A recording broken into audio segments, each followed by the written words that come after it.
Tu crois boire pour te détendre? Tu fuis. Et si boire un verre, c'était pas du plaisir? Pendant des années, j'ai cru que je buvais pour me détendre. Mais en fait, je repoussais ce que j'étais pas prêt à regarder. Je parle pas du sentiment de boire trop. Je parle de ces verres qu'on prend juste pour souffler. Ce petit moment où tu poses tout, où tu relâches. Mais à force, je me suis rendu compte que je mettais ma vie sur pause. Je gérais pas. Je fuyais. Et plus je fuyais, plus je bloquais tout ce que j'aurais pu faire avancer. Pas par faiblesse, juste parce que j'avais jamais vu ça comme ça. Si toi aussi tu as cette impression que quelque chose t'échappe, que tu as plus de mal à avancer qu'avant, alors ce que je vais te partager risque de te parler. Et si tu veux garder les idées fortes de la vidéo, j'ai mis une fiche PDF à télécharger. Le lien est dans la description.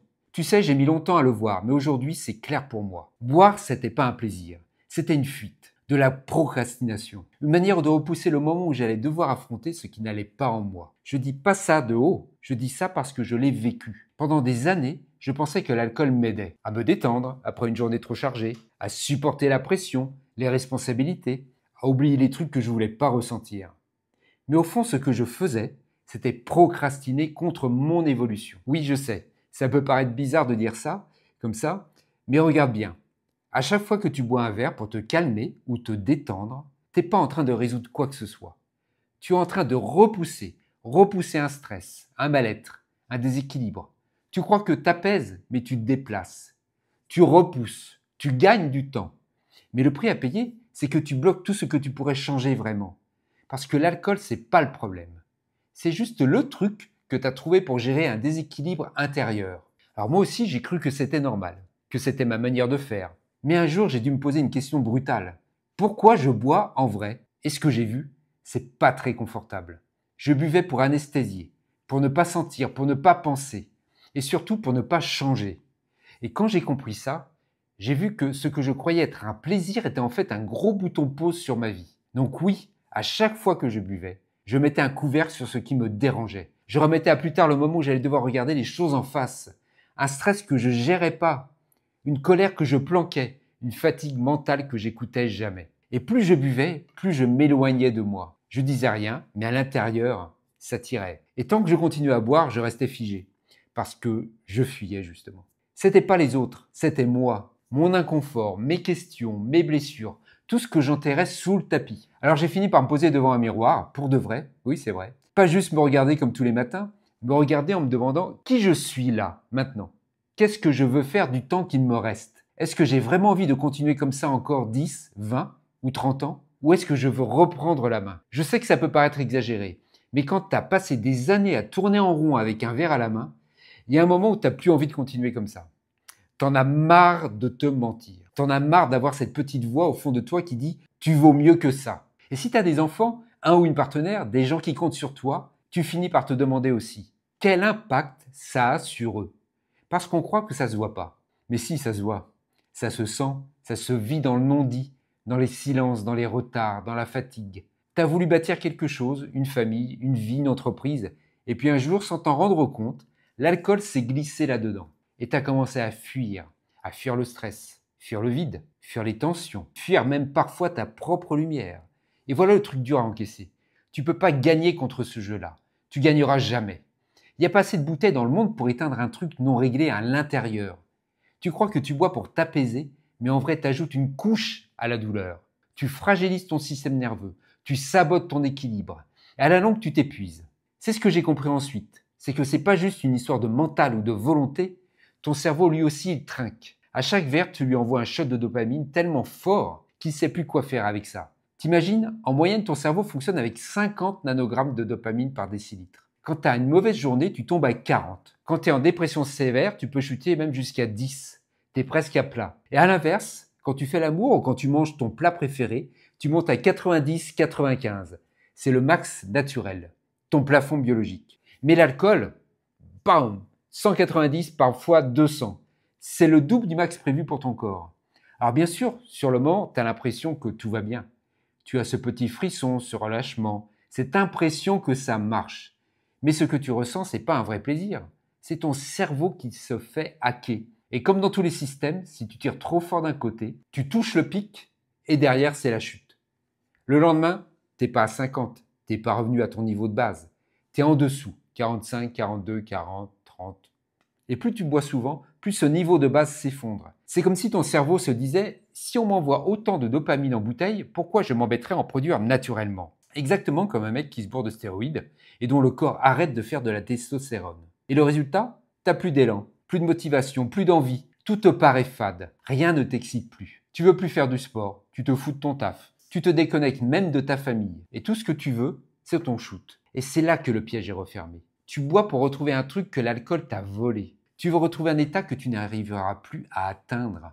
Parce que ton cerveau, lui, il est complètement déréglé. Donc oui, à force de boire et d'inonder ton cerveau de dopamine artificielle, tes récepteurs finissent par saturer. Ton système devient paresseux. Il se ferme, il devient moins sensible. Et ton cerveau se dit, pourquoi produire ce qu'on reçoit déjà en perfusion? Plus tu répètes ça, plus ton système de récompense s'effondre. Et avec lui, un truc bien plus profond que tu crois. Ta personnalité. Parce que quand tu n'as plus de drive, plus de patience, plus de présence, tu commences à devenir une autre version de toi-même. Une version moins lucide, moins stable, moins claire. T'agis plus comme avant. Tu décides plus pareil. Tu prends des risques débiles. Tu dis des trucs que tu penses pas. Tu t'éloignes des gens qui t'aiment. Tu mets en danger ta santé, ton couple, ta boîte, ta famille, sans même t'en rendre compte. Et c'est pour ça qu'on parle de maladie mentale parfois. Pas parce que t'es fou, mais parce que ton système de pensée, ton jugement, ton rapport à la réalité sont altérés. Et cette altération, elle ne vient pas d'un bug moral. C'est pas parce que t'as pas de volonté ou que tu es faible. Elle vient d'un déséquilibre massif dans ton cerveau. Chimique, pur et dur. Et si tu regardes ça avec une vraie compréhension de ce qu'est le trauma, de comment fonctionne ton système nerveux, tout devient logique. Tu peux remonter à la source. Tu peux comprendre pourquoi tu bois. Tu peux décoder ton propre fonctionnement. Et c'est là que le vrai travail commence. Parce que poser le verre, c'est bien.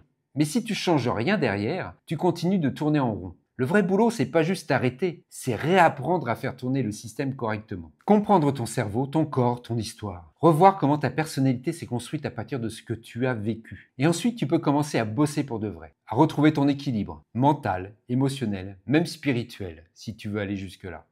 Parce que l'équilibre, c'est pas un luxe. C'est pas réservé aux moines ou aux coachs de développement personnel. C'est ton droit de naissance, c'est la base. Mais pour ça, il faut que tu apprennes à utiliser le système. Parce que sinon, tu es comme un mec du 19e siècle qu'on colle devant un ordinateur sans explication. Tu as un clavier, un écran, une souris, mais tu sais pas quoi en faire. Tu cliques au hasard, tu comprends rien, et tu passes à côté d'un truc énorme. Mais le jour où tu commences à apprendre, le jour où tu piges comment fonctionne ton système nerveux, comment ton cerveau réagit, comment les souvenirs sont stockés, comment tu peux les retravailler, alors là, tu reprends le contrôle. Voilà le truc que j'aurais aimé qu'on me dise plus tôt. Tu peux pas t'en sortir juste en arrêtant de boire. Tu es encore à la surface. Tu changes le comportement, mais pas le système. Et au bout d'un moment, ça revient. Moi aussi, j'ai cru que ça allait suffire. Je me suis dit, allez, je tiens un mois, et j'ai tenu. Mais si tu changes rien derrière, tu restes tendu, frustré, en manque. Et le jour où tu as un coup dur, tu rebois. Et tu crois que tu as échoué. Mais non, c'est pas un échec. C'est du feedback. C'est ton corps, ton système, ton cerveau qui disent Hé, t'as encore un truc à comprendre. Il y a une pièce du puzzle que t'as pas encore regardée. Parce que le monde dans lequel on vit, il fonctionne sur un principe simple. Cause-effet. Et tant que tu continues à donner une signification erronée à ce que tu fais, tant que tu refuses de revisiter les histoires que tu te racontes, tu restes prisonnier de tes anciens schémas. Mais dès que tu commences à observer tes pensées, au lieu de les croire, que tu prends un peu de recul, que tu remets en question cette fameuse réalité que tu crois figée, tu ouvres une brèche. Et là, tu as un espace pour travailler, pour reprogrammer ton système mental, émotionnel, changer tes associations, revoir la carte du monde. Il y a une phrase que j'adore en PNL, c'est « la carte n'est pas le territoire ». Ça veut dire que ce que tu crois être la réalité, c'est juste ton interprétation, ta vision filtrée, déformée, construite sur tes expériences passées. Et cette carte, tu peux l'élargir. Tu as commencé avec une carte toute petite, à 10 ans. À 30 ou à 40 ans, elle est plus grande. Mais si tu continues à bosser sur toi, la carte de la réalité à 12 mois sans alcool, elle sera 1000 fois plus riche qu'au jour 1. C'est ça qu'on appelle une vraie évolution personnelle. Pas un délire perché, pas un truc ésotérique. Un vrai changement de regard sur toi, sur le monde, sur la vie. Et soyons clairs, il y a très peu de choses dans une vie qui te font autant grandir que d'apprendre à vivre sans alcool. Parce que quand tu n'as plus de plan B, quand tu peux plus engourdir ce que tu ressens, quand tu dois vraiment faire face, tu développes une force que tu n'avais jamais activée. C'est comme en sport. Tu muscles pas un biceps en le caressant, tu le muscles en le challengeant, en mettant de la charge, en le poussant. Eh bien c'est pareil pour ton système nerveux, pour ton cœur, pour ta conscience. Alors voilà, l'alcool c'est pas juste un problème de trop-plein, c'est souvent un moyen de ne pas faire face à ce qu'il y a en dessous. Ton boulot, ta relation, ton rôle de parent, ton vide intérieur, ton impatience, ton besoin de contrôle. Et le vrai tournant, c'est quand tu arrêtes de te raconter des histoires. Quand tu te dis, ok, maintenant je me relève et je commence à réparer ce qui doit l'être. Et si tu ne sais pas comment faire, je te le dis, c'est pas grave. Il y a des livres, des vidéos, des coachs, des groupes, des pros, des chemins, des ponts. Tu dois juste faire un premier pas. Tu veux savoir ce que tous les autres gens que j'ai accompagnés me disent un jour? Que de voir d'autres personnes dans le même bateau qu'eux, ça les a libérés. Parce que dans ta tête, tu as l'impression d'être seul. Tu as l'impression que tu es le seul à galérer. Mais tu n'es pas seul. Et ça déjà, ça change tout. Et oui, avoir quelqu'un qui connaît le chemin, quelqu'un qui peut te dire évite ça, regarde plutôt là, ça fait gagner du temps, de l'énergie, de la clarté. Parce que ce que tu peux devenir dans 90 jours, 6 mois, 1 an, c'est ouf. Moi, je l'ai vu. Des hommes et des femmes qui en quelques semaines sont devenus méconnaissables. Pas parce qu'ils avaient arrêté de boire, mais parce qu'ils avaient commencé à vivre. Et tout part d'un truc simple, l'honnêteté. Pose-toi la question sans filtre. À quel endroit je ne suis pas encore honnête avec moi-même? Qu'est-ce que j'évite? Qu'est-ce que je refuse de regarder? Parce que ce que tu refuses de voir, c'est là que ta libération t'attend. C'est là que ton énergie va revenir, ton envie, ta solidité, ta joie. Et si tu as peur, ok, commence là, prends cette peur, regarde-la, demande-toi, pourquoi je crois que j'y arriverai pas? Et souvent, tu verras, c'est un vieux souvenir, un moment où tu as perdu la foi en toi, un truc pas digéré. Et ça, tu peux le bosser. Avec un coach, un psy, un guide, peu importe. Mais tu peux le transformer. Et la confiance, elle vient pas d'un grand discours. Elle vient du fait de faire, de répéter, d'avancer. Et un jour, tu te retournes et tu n'es plus la même personne.